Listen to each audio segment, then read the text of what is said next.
सांगमाने भाग्य खेलुची सिंदूर खेल सीरियल रे आपण माने आज देखा पाइबे। आज जेजेमा और प्रतिभा वर्षा और लिपिका संपर्क को अलग करने चेष्टा करेंगे। हाँ दर्शक बंधु, आज वर्षा कह लिपिका तोर कौन है तो जो जिनस जो छिपा कथा से अच्छी।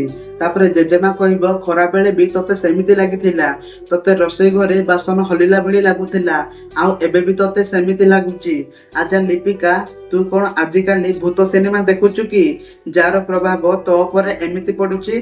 तापर लिपिका कहिबो मु किछि भी भूत फिल्म देखुनी जेजेमा, सतरे एठी चेयर हलुथिला, मु मिछ कहूनी। तापर जेजेमा कहिबो तो कथा को आमे केमिति विश्वास करिबु, एठी तो केही कोउठी भी नाहंती। तापर लिपिका कांदुथिबो आउ कहिबो एसबु तो एठी ही होउथिला, मु एसबु को केमिति विश्वास करेबी समस्तंको। तापर आकाश कहिबो लिपिका मते लागुची तमे बोधे अधिका स्ट्रेस ले जाउछो, सेति पई तुमको एमिति लागुची, तमे जाओ तम रूम रे रेस्ट नियो। तापर प्रतिभा कहिबो आयुष लिपिका को नहीं ता रूम को जा। तापर आयुष लिपिका को नहीं सेठारु चली जीवो। तापर वर्षा कहिबो सबुदिन एई भली घटना लिपिका सहित काहेकि घटुची, आगुरु तो मोर ता उपरे दया आसुथिला, किंतु एबे मते लागुची से ड्रामा करूची। तापर वर्षार कथा सुनी जेजेमा और प्रतिभा मने मने हसुथिबे।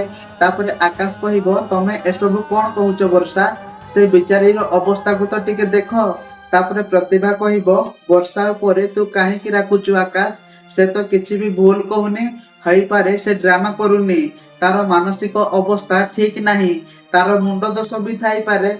आकाश मु तो कहूची तू थरे सागर बाबू सहित कथा है कि देख, तांको झील को सतरे किछि प्रॉब्लम थिबो, आउ सेमाने हमकु एक कथा लुचेई थिबे, तो डैड तो किछि न बुझी न सुझी सिजा बाहागर प्रस्ताव पकई देले, आउ सेई सुजोग रो एमाने फायदा उठेले, आउ तांको पागली झील को आम पुअर बेकरे छंदी देले। तापर आकाश कहिबो मा सेमिति किछि भी हेई नथिबो, सागर अंकल जणे सचोट आउ विश्वस्त लोक, जणे जदि लिपिकार सेमिति किछि प्रॉब्लम था ताहले से आमको तांको आडू निश्चय कहि देई थांते। तापर जेजेमा कहिबो ताहले आकाश तू एसब को कोन कहिबो, केतेबेले आलाप जीत केतेबेले स्ट्रेस ना रे तार पागाळेमी को तम माने घोड़े दउचो। अरे मु तो कहूची तार निश्चय मुंड दोष अछि, आउ एपटे लिपिका मुह को तळकु करिकि बसिथिबो। तापर आकाश कहिबो सुण मो सांगरे दीर्घ निश्वास नियो, एमिति कही निश्वास नउथिबो आउ बाहर को छाडुथिबो। तापर लिपिका मध्य निश्वास नउथिबो आउ छाडुथिबो। तापर आयुष कहिबो तम लाइफ रे सबुठारो बेस्ट मोमेंट को तमर मने अछि ना। तापर लिपिका हाँ करिबो। तापर आयुष कहिबो ताहले से सब को ठंडा मुंड रे निज आखि बंद करिकि मने पकाओ।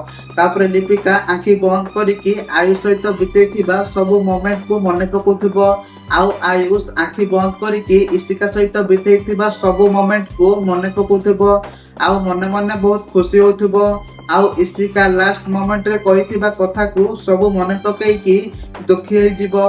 तापर लिपिका कहिबो थैंक यू। तापर आयुष आखि खोलिबो कहबो इट्स ओके। जेजेमा कहंती भलो समय को मने पकाइले खराब समय रो सब स्मृति पछरे रहि जाए, सो रिलैक्स, एबे तमे आराम कर, आउ जहा सब घटिथिला से सब को तमे भूली जाओ। तापर लिपिका और आयुष दुई जन जाक सोई पड़िबे, आउ तापर लिपिका एपटे ठाकुर पूजा करुथिबे, आउ कहिबे हे प्रभु जगन्नाथ मो सांगरे एमिति कोन होउची, मु कोन भूल करिछि जे मते एसबु दंड मिलुची। समस्ते मोर एठी ध्यान रखुछंती, आउ आयुष भी मोर केते ध्यान रखुछंती, किंतु मो पई समस्तंकु एते कष्ट काहेकि मिलुची।